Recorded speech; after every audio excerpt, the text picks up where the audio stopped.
cuello térmico, freno térmico, o lo que en una traducción directa se puede llegar a decir: tu componente está tan caliente que puedes literalmente ponerte a freír huevos. Es un fenómeno que ocurre normalmente cuando un componente no tiene una refrigeración adecuada y básicamente se calienta un montón. En un principio estaba considerando meter este término como parte de un video en el que básicamente iba a hablar acerca de mitos que hay en torno al PC Gaming, aunque para qué mentirles, también estaría interesante hacer un video respondiendo dudas que me dejasen en comentarios. Así que si quieren formar parte de ese video, simplemente déjenme en los comentarios su duda o mito. En el último video me dejaron un comentario que realmente tenía muy poco sentido. De hecho, todo el comentario en sí era una completa falacia. Literalmente parecía que era algo que habían puesto de manera sarcástica o algo así. El comentario decía un montón de cosas, pero realmente lo que me llamó la atención fue esta frase: si tus temperaturas son superiores a 30 grados en ambos procesadores, GPU y CPU, no esperes mucho rendimiento. Como le estaba diciendo anteriormente, esto me llamó demasiado la atención porque en torno al PC Gaming siempre se ha comentado que las temperaturas son algo extremadamente importante. Y de hecho sí, lo son un montonazo. De la temperatura depende el funcionamiento correcto de un procesador o de una GPU y por supuesto la vida útil que pueda llegar a ofrecer este componente en concreto. Puede llegar a sonar incluso lógico, pero cuando un CPU o una GPU se calienta demasiado puede llegar a fundirse el chip.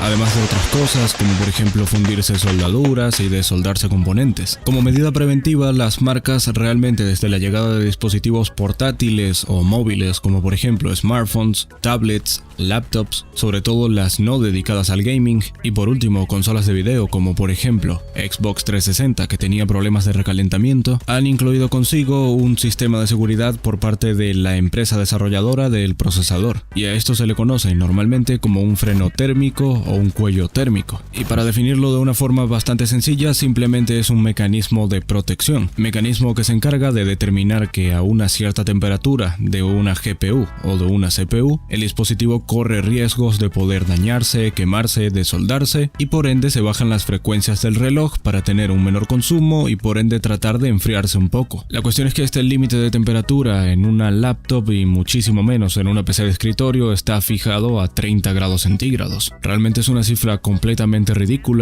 y a día de hoy procesadores de alto rendimiento no tienen temperaturas tan bajas a menos de que tengas una refrigeración muy buena. Navegando un poco por internet, realmente no he dado con una cifra exacta que me pueda llegar a decir en qué punto puede llegar a darse este fenómeno de un freno térmico o cuello térmico. En algunos foros nombran cifras distintas para ambos procesadores de ambas marcas principales como lo son Intel y AMD, y las cifras suelen estar entre 80 y 90 grados centígrados. A partir de allí evidenciaríamos claramente un cuello térmico y por ende una disminución del rendimiento del componente. Evidentemente, por ciertos factores esto no se puede llegar a estandarizar de alguna forma, ya que todo el mundo no tiene el mismo tipo de refrigeración, no todo el mundo tiene el mismo gabinete y no todo el mundo tiene la misma temperatura ambiente, con lo cual suelen ser temperaturas que pueden llegar a variar y cada uno debería de mirar con uso de herramientas como la del MSI Afterburner, que por cierto les dejo una tarjeta con un video relacionado con este software y cómo pueden llegar a determinar si tienen un cuello de botella en su PC. A día de hoy en PCs de alto rendimiento con refrigeraciones líquidas y un montón de refrigeración en el case, rondan entre los 50 y 60 grados centígrados utilizándose al 100% en pruebas de rendimiento,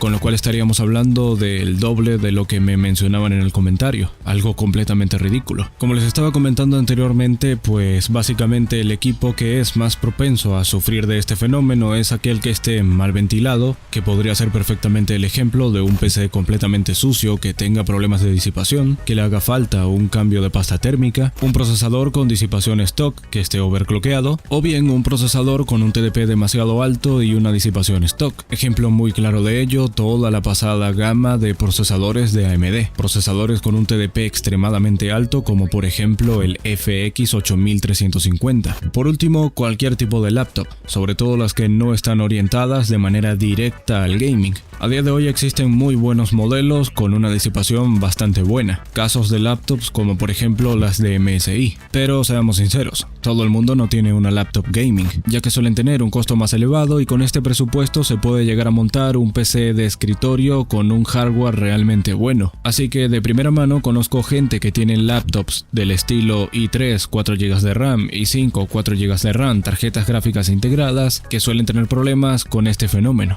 el cuello térmico. teniendo inevitablemente que disminuir el rendimiento de forma manual del CPU o componente que esté siendo afectado, simplemente para tratar de alargar un poco más la vida útil del mismo. Tras un poco de investigación me he podido dar cuenta de que las temperaturas normales de un hardware de alta gama con TDPs altos, en el caso de por ejemplo un procesador en una prueba de rendimiento utilizándose al 100% con una refrigeración líquida, suele estar entre los 50 y 60 grados centígrados. Así que como conclusión podríamos llegar a decir que no es necesario tener menos de 30 grados centígrados para poder tener un buen rendimiento en nuestros componentes y por supuesto no afectarlos a la larga. Pero en el caso de determinar que tenemos un cuello térmico o freno térmico, ¿qué podemos hacer para solucionarlo? Cuando hablamos de una PC de escritorio tenemos un montón de alternativas. Lo primero sería mirar el estado de la pasta térmica. Adicional a esto se podrían añadir un par de ventiladores extra dentro del case para ayudar un poco al flujo de aire. Como última opción y casi siempre recomendable cuando se hace algún tipo de overclock estaría básicamente cambiar el disipador de stock, y cambiarlo no solamente significa poner refrigeración líquida. De hecho existen marcas a día de hoy como Cooler Master o Thermaltake que tienen disipadores que se enfrían mediante aire que tienen un rendimiento bastante decente incluso haciendo overclock.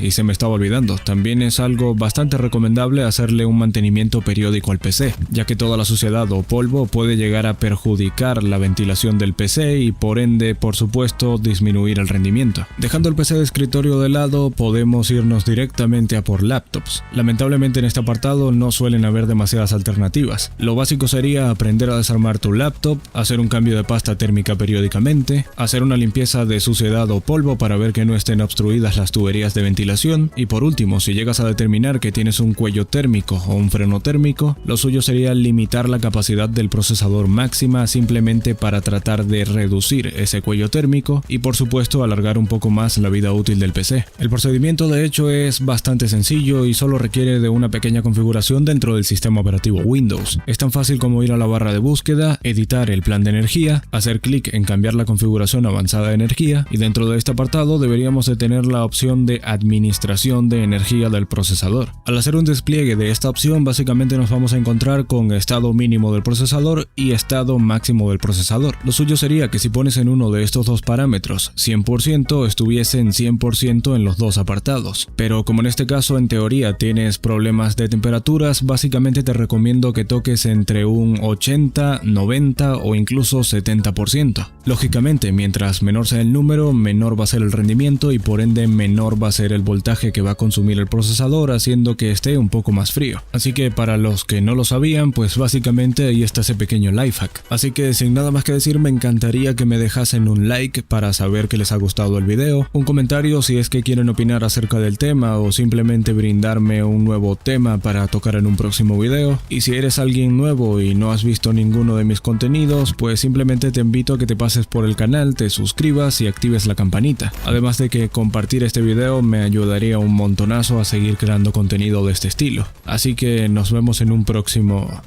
video. Bye.